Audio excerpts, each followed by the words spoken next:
গুরু প্রেমানন্দে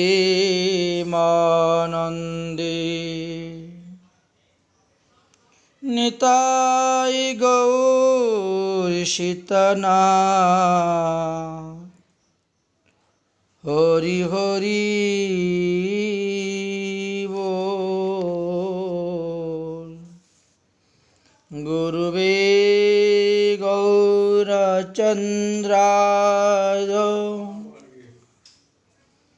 রাধিকায় তদালয়ে কৃষ্ণায় কৃষ্ণ ভক্তায় তদ্ভক্তায় নমঃ নমঃ। সুধী ভক্তবৃন্দগণ, শ্রী শ্রী নরোত্তম দাস ঠাকুর মহাশয় বিরচিতা শ্রী শ্রী প্রেম ভক্তি চন্দ্রিকা নামক গ্রন্থের 53 নং ত্রিপদী পর্যন্ত আমরা আস্বাদন করেছিলাম। এইসব অনুগা হইয়া প্রেমসেবা নিব চাইয়া, ইঙ্গিতে বুঝিব সব কাজ, রূপে গুণে ডগমগী সদা হব অনুরাগী, বসতি করিব সখী মাঝ। এই পর্যন্ত আমরা আস্বাদন করেছিলাম শ্রীরাধার কিঙ্করীগণের অন্তরে শ্রী রাধাকৃষ্ণের সহিত মিলন আকাঙ্ক্ষা স্বপ্নেহ জাগরিত তাদের মধ্যে হতো না। তাই অতিশয় রূপ গুণাদি যুতেশ্বরীর যোগ্য হইয়াও তাহারা সেবাময় বিগ্রহ দর্শনে কৃষ্ণ উন্মাদ আনন্দ বা তাহার মিলন বাসনা বিমোহিত হইয়া থাকে। ইহাই শ্রী গোবিন্দের নিগুড় ভাব। এই ভাব সখী অপেক্ষা অতি বিলক্ষণ বলিয়া ইহা নিগুড় বলিয়াছেন। যাই হোক, আমরা সেই পর্যন্ত আস্বাদন করেছিলাম। ইনি রসকলায় আলাপশালিনী, তাই দিব্য রূপিণী বা মহা কান্তিপূর্ণ কলেবরা। সঙ্গীত রসসংজ্ঞায় ভাবোল্লাসে পূর্ণা, ভক্তি প্রভাবিত। গৌরীয় বৈষ্ণব সাধক সতত নিজেকে এই রূপে চিন্তা করিবেন। এই প্রকার রূপ গুণাদি গোপী কিশোরী রূপের সতত অভিমান স্থাপনপূর্বক সাধক প্রেমানুরাগ চিত্তে সখীগণের মধ্যে নিজের অবস্থিতি ভাবনা করিবেন। বৃন্দাবনে দুই জন চতুর্দিকে সখীগণ, সময় বুঝিব রস সুখে। সখীর ইঙ্গিত হবে চামর ডোলাব কবে, তাম্বুল যুগাব চাঁদ মুখে। প্রেমভক্তি চন্দ্রিকার 54 নম্বর ত্রিপদীতে শ্রী নরোত্তম দাস ঠাকুর মহাশয় মঞ্জুরি ভাব সম্পূর্ণ রাগ সাধকগণের অনুরাগময় প্রেম ও সেবার ভাবনা একটা দিগদর্শন দিয়ে গেলেন। পূর্ব ত্রিপদীতে সাধকের সিদ্ধিস্বরূপের ইঙ্গিতের কথা বলা হইয়াছে। অনুরাগী রাগানুগা সাধকগণ সিদ্ধস্বরূপে মানুষের লীলারাজ্যের ব্রজরাজির ব্রজধামে শ্রী সখী মঞ্জুরিগণের মধ্যে অবস্থানপূর্বক যেভাবে মানসিকভাবে সেবা করিবেন তাহার সূচনা এখানে দিয়ে যাচ্ছেন।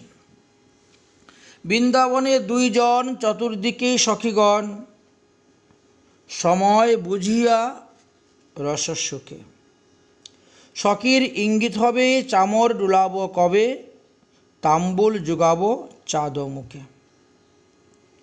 সাধক রসরাজ্যে শ্রীধাম বৃন্দাবনের নিরূপণ শোভা পরিবেশনের মধ্যে দুইজনকে অর্থাৎ সিংহা রসরাজ মূর্তি শ্রীকৃষ্ণ এবং মহাভাব তুলনীয় স্বরূপ গুণায় শ্রীমতী রাধারানীর ভাবনা করিবেন।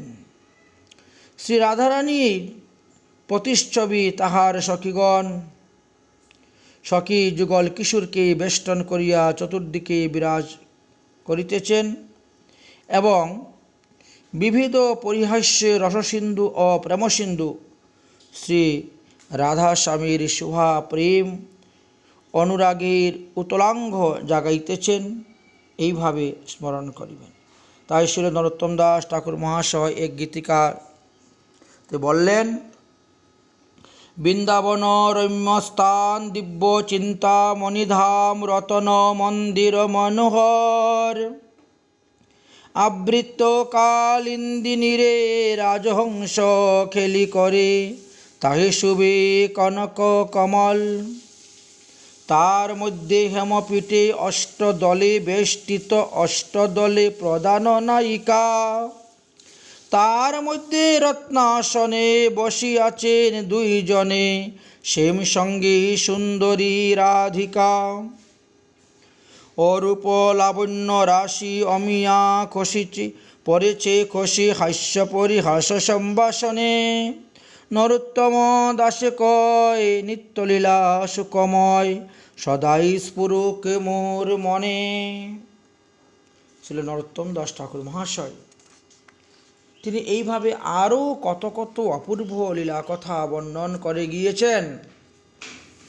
কদম্ব তরুর ডাল নামিয়াছে ভীমে ভাল, ফুটিয়াছে ফুল সারি সারি, পরিমলে ভরল সকল বৃন্দাবন খেলি করে ভমরা ভমরি, রাই কানু বিলসহি রঙ্গে। কিবা রূপ লাভনী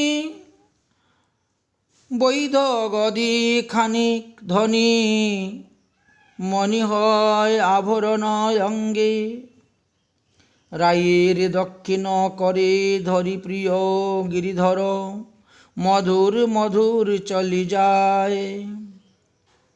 আগে পাছে সখীগণ কহে ফুল করে ফুল বরিশন, কোন সখী চামর ডুলায়। পরাগে ধূসর স্থল চন্দ্র করে সুশীতল, মণিময় বেদির উপরে, রাই কানু করজুরি নৃত্য করি ফিরি ফিরি, পরশে পুলক অঙ্গ ভরে। মৃগগন্ধ চন্দন করে করি সখীগণ, বিরখই ফুল গন্ধরাজে, সমজল বিন্দু বিন্দু শুভা করি মুখ ইন্দু, অধরে মুরলী নাহি বাজে। হাস্য বিলাস রস সরস মধুর ভাস, নরোত্তম মনোরথ ভরু, রহুক বিচিত্র বেশ কুসুম বিচিত্র কেশ, লোচন মোহন লীলা করো। যাহারা ভাবনেত্রে রসরাজ্যে বৃন্দাবনের শশকী যুগল কিশোরীর লীলা মাধুরী সাক্ষাৎ অনুভব করিয়াছেন, তাহাদের বর্ণনায় সাধকগণের ধ্যান ধারণার উপজীব্য। উল্লেখিত পদ্যে শ্রী বৃন্দাবনের শশকী যুগলের বিলাস মাধুরীর চিত্রটি কিরূপে নিখুঁতভাবে অঙ্কিত করলেন তাহা বলা বাহুল্য। নরোত্তম দাস ঠাকুর মহাশয় কীভাবে সেটা অনুভব করলেন, আর সেইভাবে সামাজিক সাধুগণেরও অনুভব করতে হবে। এইরূপ চিন্ময় রসরাজ্য শ্রী বৃন্দাবনে রূপ গুণ লীলা মুহূর্তাদির সখীগণ বেষ্টিত শ্রীযুগল কিশোরকে রাগানুগী ও সাধকে সময় বুঝিয়া রসসুখে সেবা করিবেন। সময় বুঝিয়া বলিতে শীতকাল গ্রীষ্মকালাদি কালোচিত সেবা। আবার অভিসার, মিলন, বিলাস, বিচ্ছেদাদি কালেও সমুচিত পরিচর্যা এবং প্রসঙ্গরূপা সেবা করার কথা বলা হয়েছে। রসসুখের অর্থ সুসখী। শ্রী শ্রী রাধা মাধবের অনুরাগময় সেবাজনিত এবং তাহাদের গুণরূপ লীলার মাধুর্য আস্বাদন জানিতেই সুখে অবস্থান করিবেন। স্বয়ং ভগবান পরতত্ত্ব, পরমতম তত্ত্ব, মাধুর্যের মূরতি ব্রজেন্দ্রনন্দন শ্রীকৃষ্ণ রূপ গুণ লীলাদিতে কুল্ললালিতা সিন্ধু। রাগানুজ্ঞা ভক্তির দ্বারাই তাহার মাধুর্যের আস্বাদন প্রাপ্ত হওয়া যায়। শ্রী রাধারানী ও তাহার সখীগণের সঙ্গে সেই কৃষ্ণ মাধুর্য সিন্ধু সীমাহীনভাবে উচ্চলিত হইয়া ওঠে। একমাত্র শ্রীরাধাই তাহার মদনাক্য মহাভাবের দ্বারা সেই অসীম মাধুরী রস পরিপূর্ণরূপে আস্বাদনে সমর্থ। শ্রীকৃষ্ণের উক্তি চৈতন্য চরিতামৃতে পাওয়া যায়। অদ্ভুত অনন্ত পূর্ণ মোর মধুরিমা, ত্রিজগতে ইহার কেহ নাহি পায় সীমা। সেই প্রেম দ্বারে নিত্য রাধিকা একালি, আমার মাধুর্যামৃত আস্বাদে সকলি। শ্রী রাধারানীর করুণায় তাহার শ্রীচরণাশ্রিত সখী মঞ্জুরিগণ যুগল মাধুর্যের অপুরন্ত রসস্বাদনে নিরন্তর সন্তুষ্ট থাকেন। আধ্যাত্মিক রাজ্যে তাহাদের আস্বাদ্য রসসুখের তুলনা আর কুত্রাপি নাই। জীবশক্তি সাধন ভজনের দ্বারা রসসুখের যতটা উন্নত আরোহণ করতে পারে না,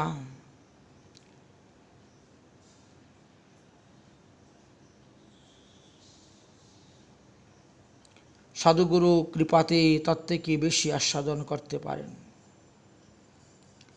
আবার এস্থলে জ্ঞাতব্যের বিষয় এই যে এই রাগানুগা ভজন যথাবিধি পঞ্চভৌতিক মানবদেহের দ্বারা কখনোই সম্ভবপর নহে। এই জন্য সাধন দশায় সাধককে শ্রীরূপমঞ্জরি প্রভৃতির তুল্য একটি মনোরম দেহ ভাবনা করিতে হয়। ইহার নামই সিদ্ধ দেহ। ভজন বিঘ্ন শ্রী গুরুদেবের প্রসাদে সাধকগণ এই সিদ্ধ দেহের পরিচয় প্রাপ্ত হইয়া থাকেন। শ্রী ভগবানের অভিন্ন স্বরূপ শ্রী গুরুদেব তাহার অন্তর্যামিত্ব শক্তির প্রভাবে সাধকের নিত্যসিদ্ধ ভগবত তনু, যাহা চিন্ময় ধামের শোভা আস্বাদন রূপে বিরাজ করিতেছে, তাহার একাদশ ভাবের সঙ্গে রাগানুগা সাধকের পরিচয় করিয়া দেয়। শ্রীল গোস্বামী পাদগণ এই সিদ্ধ দেহকে শ্রী রাধা মাধবের সাক্ষাৎ সেবাপযোগী দেহ বলিয়া নির্দেশ করিয়াছেন। এই সিদ্ধ দেহ সাধক ব্রজভূমিতে সখীমণ্ডলী গণের বাস করত, তাহাদের সহিত রাধা মাধবের সাক্ষাৎ সেবা চিন্তা করিয়া থাকেন। যাহাদের এই সিদ্ধ দেহে কিঞ্চিত স্ফুরণ লাভ হইয়াছে, এইরূপ মানুষ সেবায় সে যে কি আনন্দ রসসুখ পায়, তাহা তাহারাই উপলব্ধি করিতে পারেন। ব্যাখ্যার দ্বারা অন্যদেরকে বুঝাইবার সমর্থ নাই। অতঃপর শ্রীল ঠাকুর মহাশয় বলিলেন, সখীর ইঙ্গিত হবে চামর ডুলাব কবে, তাম্বুল যুগাব চাঁদ মুখে। রাধার কিঙ্করীগণের চিত্ত মন শ্রী রাধারানীর সেবাতে নিয়োজিত থাকে। সেই ভাবের সহিত তারা এতই তদাত্মক অবস্থা প্রাপ্ত হন, রাধারানী তাহাদিগকে স্বীয় দেহের সহিত অভিন্ন বলিয়া মনে করেন। শ্রী রাধারানী ইচ্ছায় তাহারা সখীগণে শ্রীকৃষ্ণের সহিত কখনো কখনো মিলনাবিলাস করাইয়া থাকেন। কিঙ্করিগণ স্বপ্নেও তাহা স্বীকার করেন না। এই জন্য কিঙ্করিগণ সখীগণ অপেক্ষাও কোনো রহস্যময় যুগল সেবা লাভী ধন্য হইয়া থাকেন। তাম্বুল অর্পণ, পাদ সম্ভাষণ, জলদান, অভিসারাদি কার্য দ্বারা যাহারা শ্রী বৃন্দাবনেশ্বরী শ্রী রাধার নিয়ত পরিতৃপ্তি বিধান করিতেছেন এবং প্রাণ প্রেষ্ট সখী ললিতাদি অপেক্ষাও যাহারা শ্রী রাধা কৃষ্ণের কেলি সম্যক রূপে আশ্রয় করিতেছেন, কুঞ্জ বিলাস কালে রতিশ্রম ভরে শ্রীযুগলের শ্রান্ত ক্লান্ত হইলে সখীগণ কিঙ্করিগণকেই তৎকালীন সেবার জন্য ইঙ্গিত করিয়া থাকেন এবং তাহাদের ইঙ্গিতে মঞ্জুরিগণ সংকুচ হনে যুগলের বিলাস ভূমিতে গিয়ে জলপান, তাম্বুল, বেজনাদি দ্বারা সেবা করিয়া থাকেন। তাই বললেন, রতিরণে শ্রমযুক্ত নাগরী নগর মুখভরি তাম্বুল যুগায় মলয়জ কুমকুম মৃগমন্দ কর্পূর মিলিত হি তাই লাগায় অপূর্ব প্রিয় সখী প্রেম নিজ প্রাণকুটি সেই নিরমঞ্জয়ী নহ তুলো লাখ বা নহেম মনোহর মাল্য দুহু গলে পরই বিজয়ী শীতল মৃদুবাত সুগন্ধি শীতল করু জল অর্পণ জয়িচে তুহু দুহু সাত।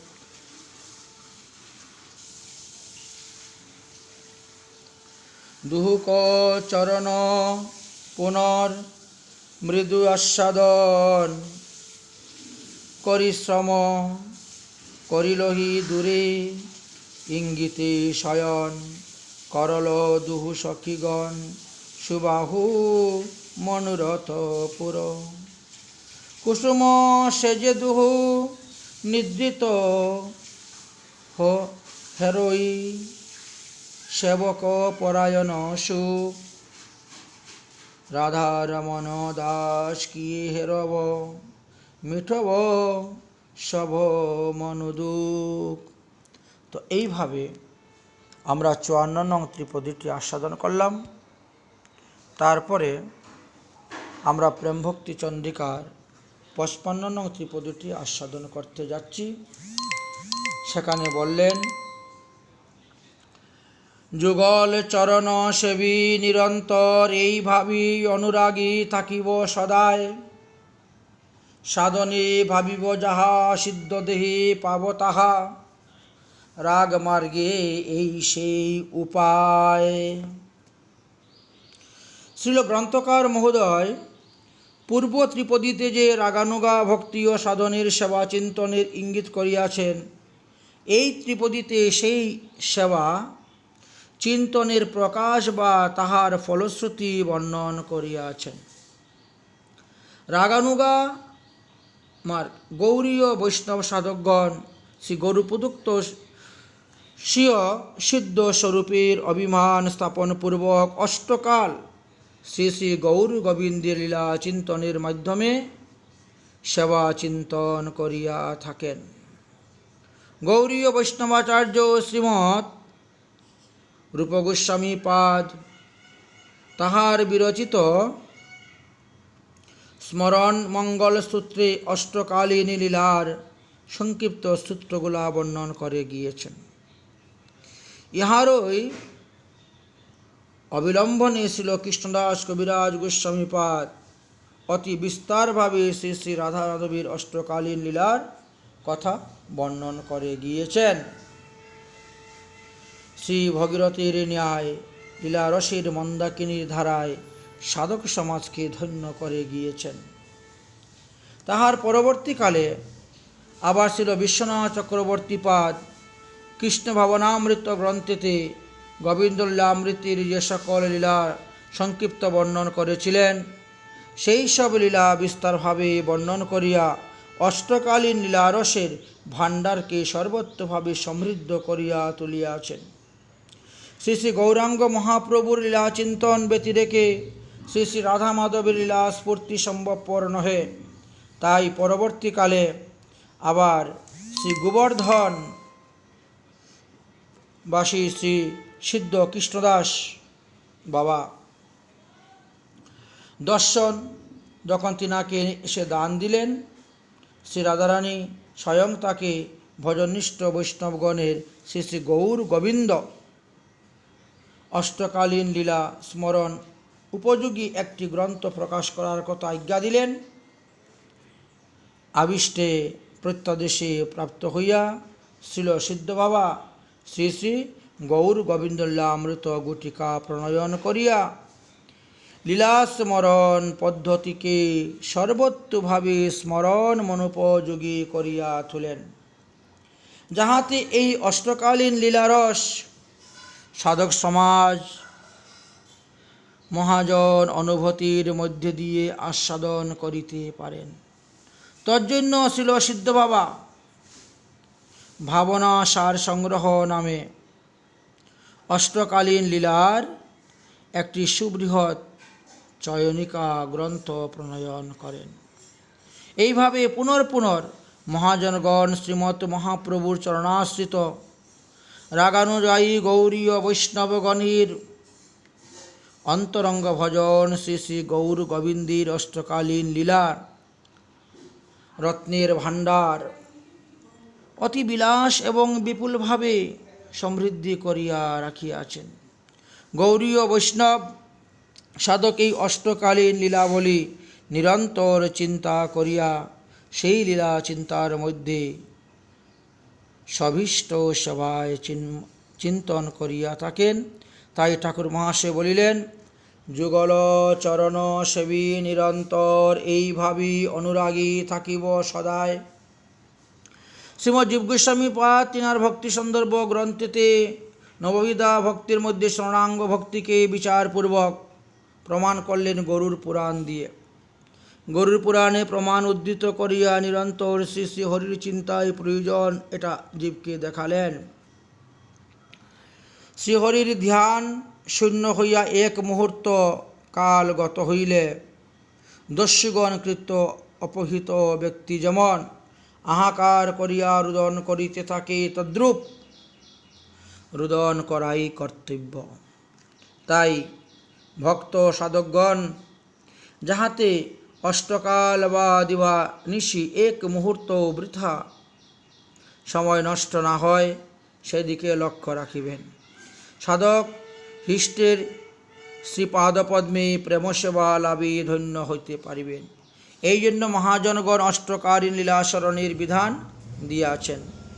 যাহারা শাস্ত্র নির্দেশ অপেক্ষা না করিয়া কেবল লালসা বা লোভের বশীভূত হইয়া নিত্যসিদ্ধ রাগাত্মিক ব্রজবাসী গণের ভাবে অনুক্ষণ অনুসরণ করেন, তাহাদের নিত্য অনুগত্য শ্রী শ্রী রাধা মাধবের লীলা চিন্তনের সহিত মানসিক সেবা তৎপর হন, তাহাই রাগানুগীয় রসিক ভক্ত। তাই রাগানুগা ভক্তির সাধন সম্বন্ধে লিখিত আছে, বাহ্য অন্তরিহার দ্বৈত সাধন, বাহ্য সাধক দেহে করে শ্রবণ কীর্তন, মনে নিজ সিদ্ধ দেহ করিয়া ভাবন, রাত্রিদিন করে ব্রজে কৃষ্ণের সেবন।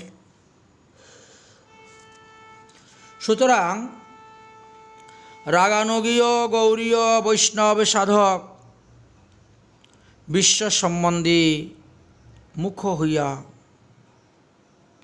স্বরূপাবেশ ভাবরাজ্যে বিচরণ করত সর্বদা অনুরাগময় ভজন জীবন যাপন করিবেন, অনুরাগী থাকিব সদা।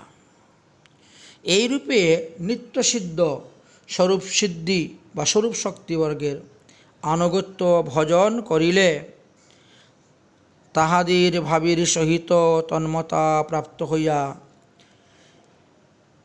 শ্রী গুরুরূপা মঞ্জুরীর কৃপায় সংপ্রাপ্ত সিদ্ধিতে সাধক ব্রজধামে মঞ্জুরি স্বরূপে সাক্ষাৎ রাধা মাধবীর কুঞ্জ সেবা লাভ করিয়া ধন্য হইতে পারেন। তাই শ্রীল ঠাকুর মহাশয় বলিতেছেন, সাধনে ভাবিব যাহা সিদ্ধ দেহে পাব তাহা, রাগপথে এই সে উপায়। গৌরীয় বৈষ্ণবগণের অষ্টকা লীলা চিন্তন পদ্ধতির মধ্যে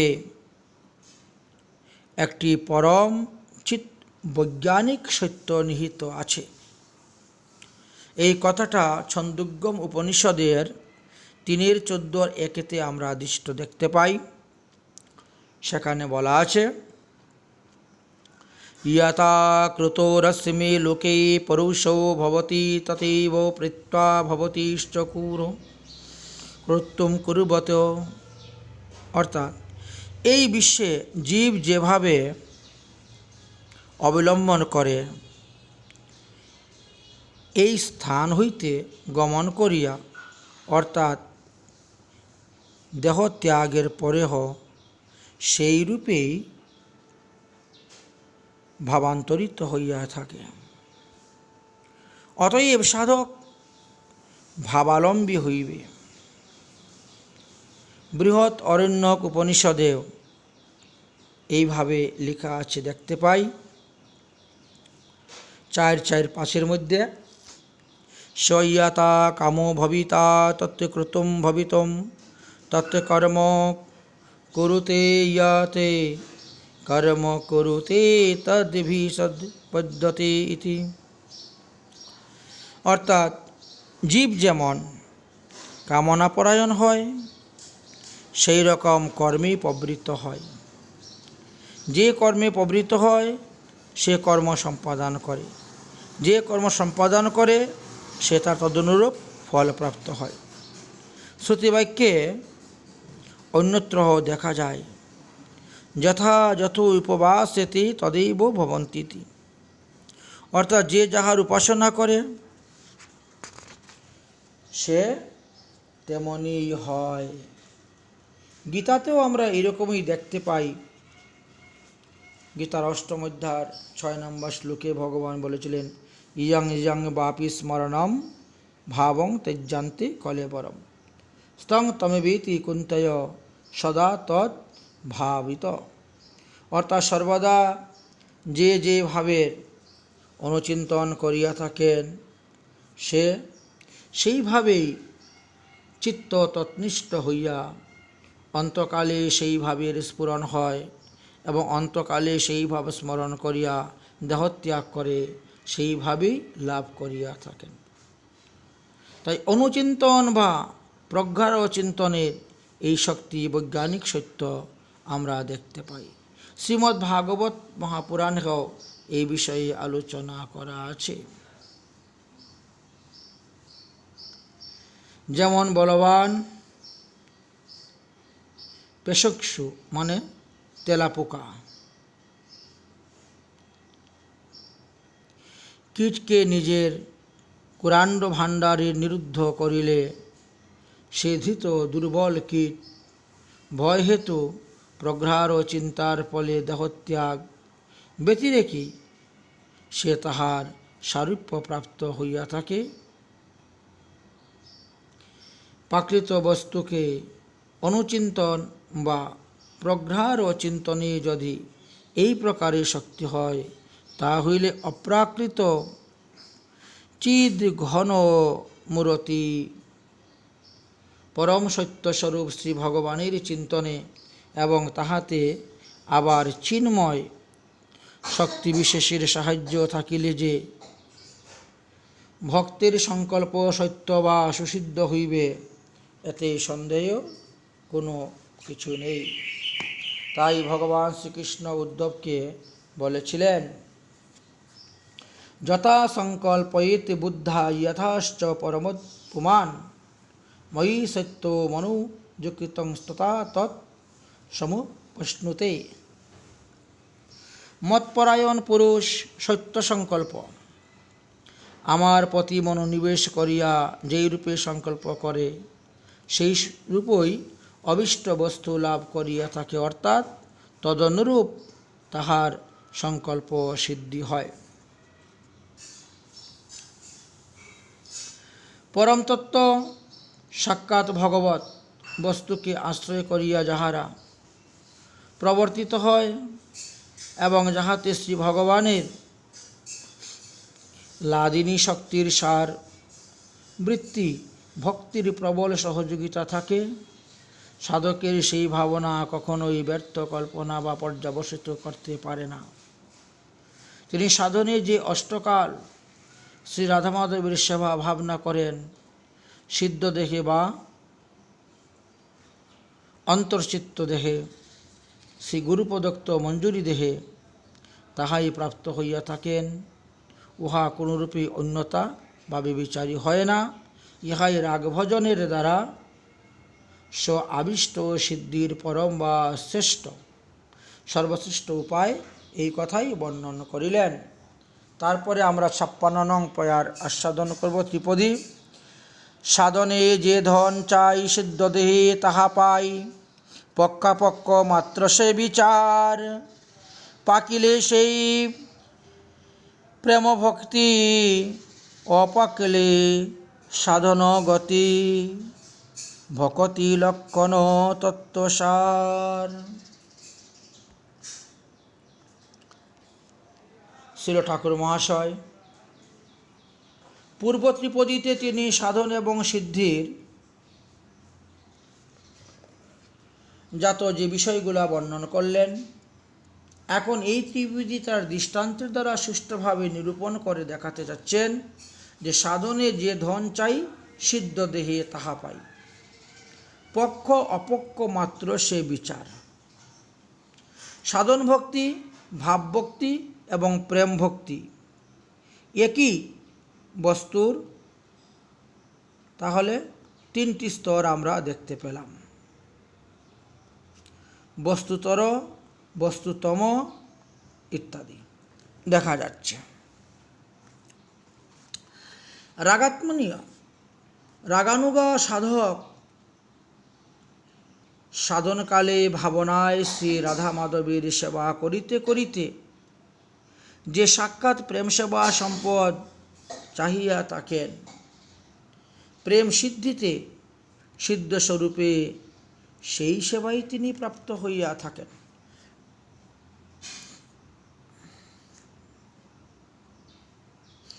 সিদ্ধস্য লক্ষণ ইয়ৎ সাৎ সাধনং সদ্দিব্যম তৎ।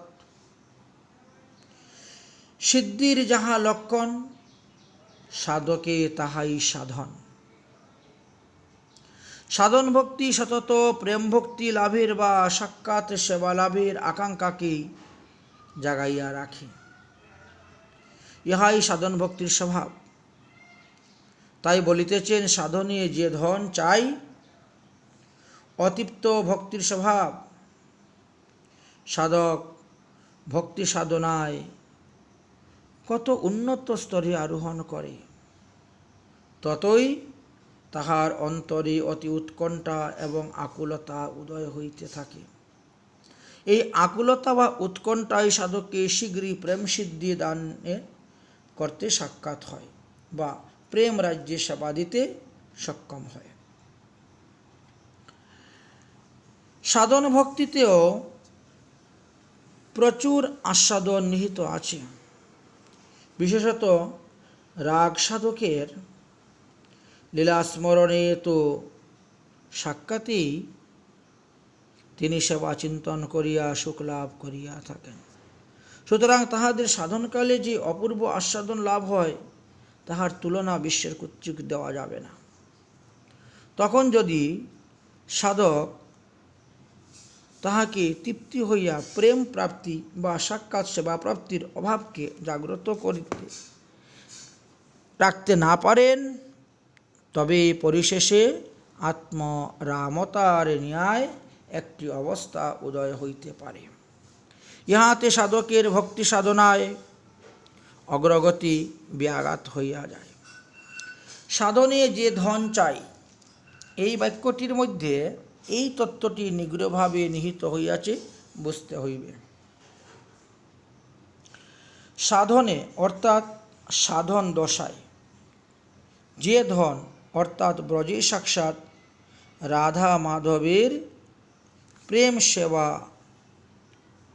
সাধক চাইবেন। প্রেম প্রাপ্তির পর সিদ্ধদেহে তাহাই প্রাপ্ত হইবেন, ইহা সুনিশ্চিত, তাই সিদ্ধ দেহে তাহা পাই। শ্রী গুরুদেব কামবীজ কাম গায়ত্রীতে দীক্ষাদানের পরই শ্রী যুগল উপাসনা এবং হিষ্টের সহিত সম্বন্ধ জ্ঞান প্রতিপাদনে সিদ্ধ প্রণালী দিয়ে থাকেন। তাহাতে সাধকের সিদ্ধ স্বরূপের নাম, বর্ণ, বয়স, স্বভাবাদি একাদশ ভাব তাকে পরিচয় করিয়ে দিয়ে থাকেন।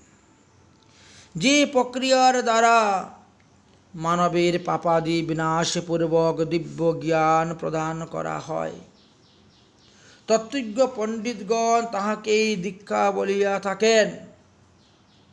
দিব্য জ্ঞানম যত দদ্যাতে কুর্যাত পাপস্য সংস্কারম তস্মাদিক্তু সা প্রুক্তাম দেশি কৃষ্টঃ কো বিদহ। জীব গোস্বামী পাদ ভক্তি সন্দর্ভ গ্রন্থের 283 অনুচ্ছেদেতে তিনি এই কথা উল্লেখ করলেন যে দিব্য জ্ঞান হি অত্র শ্রীমতি মন্ত্রে ভগবৎ স্বরূপ জ্ঞান তেন ভগবত্তা সম্বন্ধ বিশেষ জ্ঞাপনম। এখানে দিব্য জ্ঞান শব্দে শক্তিসম্পন্ন মন্ত্রের ভগবৎ স্বরূপ জ্ঞান এবং তদ্বারা সেই মন্ত্র দেবতা শ্রী ভগবানের সহিত সাধকের সম্বন্ধ বিশেষ জ্ঞান বুঝিতে হইবে। এই বিষয়ে পদ্মপুরাণেও অনেক তত্ত্বকথা উল্লেখ আছে। উত্তরখণ্ডে অষ্টাদশকর আদি মন্ত্রসমূহ যেরূপ বিবৃত হইয়াছে, তাহাতে দিব্যজ্ঞান শব্দের এইরূপ অর্থই প্রতিপাদিত হয়। গৌড়ীয় বৈষ্ণব সম্প্রদায়ের এই সম্বন্ধ বিষয় জ্ঞানই হইল মন্ত্র দেবতা শ্রী গোপীজন বল্লভের সহিত সাধকের মঞ্জুরি স্বরূপের সম্ভাবনাদি একাদশ ভাব। তাই পদ্মপুরাণ পাতালখণ্ড আমরা দেখতে পাই শ্রীকৃষ্ণ রসতত্ত্বজ্ঞ মধুর রসাদিশ্রমী সাধকের সেই মানসিক সেবা উপযোগী সিদ্ধদেহ চিন্ময় চিন্তনের কথা বলা হয়েছে। না দেব দেব চিন্ময়েতে দেব ভূয়াত দেব জয়েত।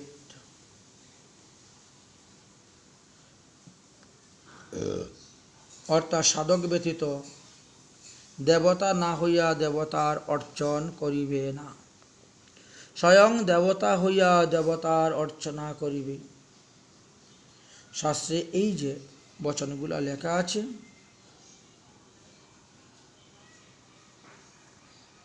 তাহার যথার্থ অর্থ বুঝতে হবে। ইহার দ্বারা বোঝা গেল ভগবত অভিলাষী ভক্ত নিজেকে ভগবত পার্শ্বদরূপে চিন্তন করিয়াই ভগবানের ভজন করিতে হইবে। আর এই পার্শ্বদরূপ চিন্তনই সাধকের সিদ্ধদেহ, এটা জানিতে হইবে। কেহ কেহ মনে করেন যে প্রথমত সাধকের চিন্তাটি একটি কল্পিত মানুষ দেহকে আশ্রয় করিয়া প্রবর্তিত হইয়া থাকে, পরে তাহার সাধন ভজনে শ্রী ভগবান সন্তুষ্ট হইয়া যাদৃশী ভাবনা যস্য সিদ্ধির ভবতি তাদৃশী, এই নিয়ম অনুসারে সাধকের আত্মাকে পার্শ্বদ করিয়া দেন। এইভাবে সাধক পার্শ্বদেহ সত্যি লাভ করিয়া থাকেন। ইহা শাস্ত্রে মহাজনগণের অনুভূতিতে দেখতে পাওয়া গিয়েছে।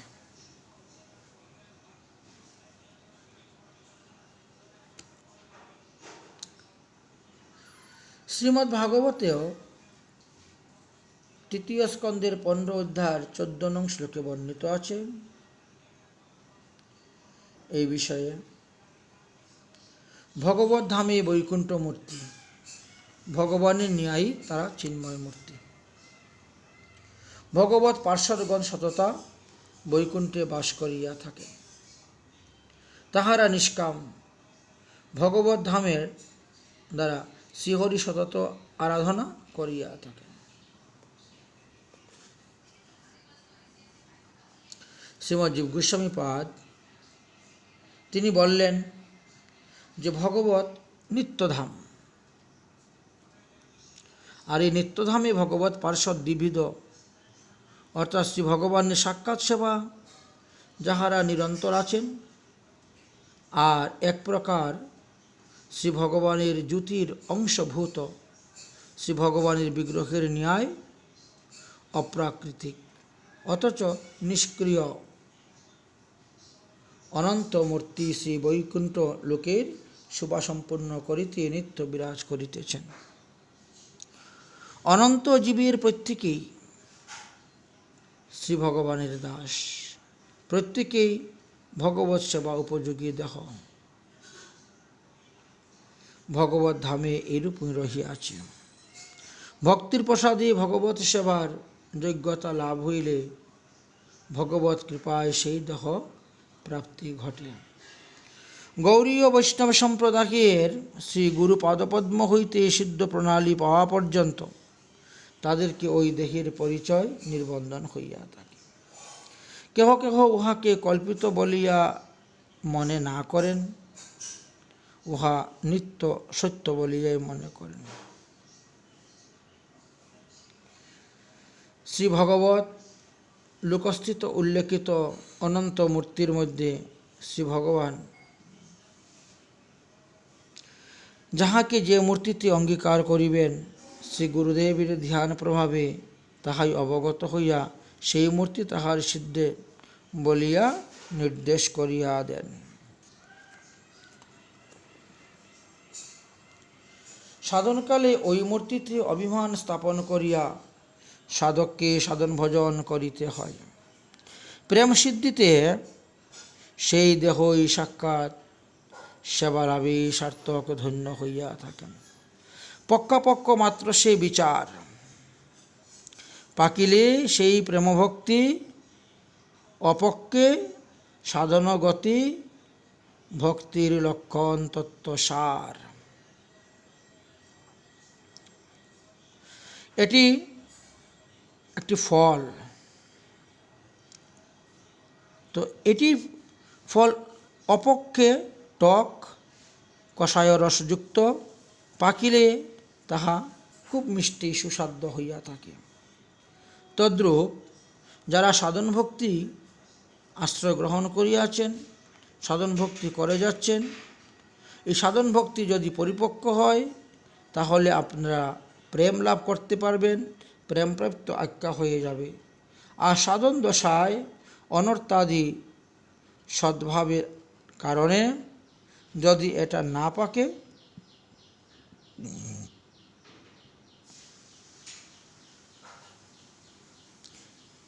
কিঞ্চিত তরল হইলেহ প্রেমভক্তি সাধন অতিশয় সানন্দ হইয়া থাকে। অপক্ষে সাধনগতি বলিয়া শ্রী নরোত্তম দাস ঠাকুর মহাশয় সাধন ভক্তির কয়েকটি তত্ত্বের ইঙ্গিত দিয়াছেন। গতি শব্দের একটি অর্থ হল প্রবাহ। মন্দাকিনী প্রবাহ যেমন অবিরাম গতিতে সিন্ধুর পাছে ছুটে থাকে, সিন্ধুকে না পাইলে কিছুতেই তাহার বিরাম হয় না, তদ্রূপ সাধন ভক্তি মন্দাকিনীর ধারার ন্যায় অবিরাম প্রেমভক্তি রূপ সিন্ধুর পানে ছুটতে থাকে। যদিও ইহার ফলে পক্ষাপক্ষ রূপ দৃষ্টান্তর সঙ্গে মিলাই বটে, তথাপিও প্রেম ভক্তির পিপাসা সতত সাধকের অন্তরে জাগরুক থাকিয়া তাহার মধ্যে অবিরাম সাধন ভক্তি পদ্ধতি জন্মাইয়া তাহাদেরকে যে প্রেমের রাজ্যে লইয়া যান, এই অংশের দৃষ্টান্তটি বেশ সুসংগত। আবার গতি শব্দের আরও একটি অর্থ হয় উপায় বা উপায় স্বরূপ। সাধন ভক্তি প্রেম ভক্তির উপায় এবং উপায়, অর্থাৎ উহাই প্রেম রূপে রূপায়িত হয়। পক্ষাপক্ষ ফলের দৃষ্টান্তে ইহা সুনিশ্চিত হইয়াছে। অথবা সাধন ভক্তি উপায় ও উপায়, কারণ সাধন ভক্তির আস্বাদন কম নয়। প্রেমিকগণও সাধন ভক্তির রস আস্বাদনের বাসনা করিয়া থাকেন। যিনি সুপক্ষ আম ভক্ষণ করেন, তিনিও অপক্ষ আম, আচার আদি তৈরি করিয়া সেবন করিয়া থাকেন। আবার গতি শব্দের একটি অর্থ প্রকার। অপক্ষে সাধন গতি বলতে শ্রদ্ধা হইতে আরম্ভ করিয়া আসক্তি পর্যন্ত সাধন ভক্তির প্রকারগুলি অপক্ষ অবস্থা, ভাবভক্তি বা রতির ঈষৎপক্ষা অবস্থা এবং প্রেম ভক্তির পরিপক্ক অবস্থা ইহা সূচিত হইয়াছে। কোনো কোনো গ্রন্থে অপেক্ষে সাধনরতি এইরূপ পাঠান্তরে দেখা যায়। ইহাতে রতি অর্থে ভক্তের এই ক্রমগুলি সূচিত হইয়াছে বুঝিতে হইবে। শ্রী নরোত্তম দাস ঠাকুর মহাশয় বলিলেন, ইহাই ভক্তির লক্ষণ তত্ত্বসার। অর্থাৎ ভক্তি সাধনে সাধনকালে যাহা পাওয়া যায়, সিদ্ধতে তাহা পাওয়া যায়। সাধনে অপক্ষ, সিদ্ধিতে পক্ষ। কেবল এইমাত্রই অভেদ যে ইহা ভক্তিতত্ত্বের সার কথা, অথবা শ্রীরূপমঞ্জুরি সার ইত্যাদি 52 নং ত্রিপদী হইতে আরম্ভ করিয়া 56 নং ত্রিপদী পর্যন্তই আমরা মঞ্জুরিভাব সাধনের যে রহস্যাবলী আলোচনা করলাম, তাহাই ভক্তি লক্ষণ তত্ত্বের সার বা চরম নির্যাস। ভগবত পাদপদ্মে নিষ্কাম সেবাই ভক্তিতত্ত্বের লক্ষণ। মঞ্জুরিগণের নিষ্কাম পবিত্র সেবাই ভক্তিতত্ত্বের লক্ষণ। এই লক্ষণ অন্যত্র কোথায়ও দেখা যায় না। তাহাদের মধ্যে নিষ্কামতাই হল পরাকাষ্ঠা। এই শ্লোকের দ্বারা এই তত্ত্বই বুঝাতে চেয়েছেন। আমরা পরবর্তী 57 নং শ্লোক আগামী পর্বতে আলোচনা করব। নরোত্তম দাসে কয়, এই যেন মোর হয় ব্রজপুরী অনুরাগে বাস, সখীগণ গণনাথে আমারে লিখিবে তাতে, তবহি পূরব অভিলাষ। এই তত্ত্বকথা, এই পয়ার একই পদের ব্যাখ্যা আমরা আগামী পর্বে আস্বাদন করব। আজকের মতন প্রেম ভক্তি চন্দ্রিকা গ্রন্থ এখানেই বিশ্রাম।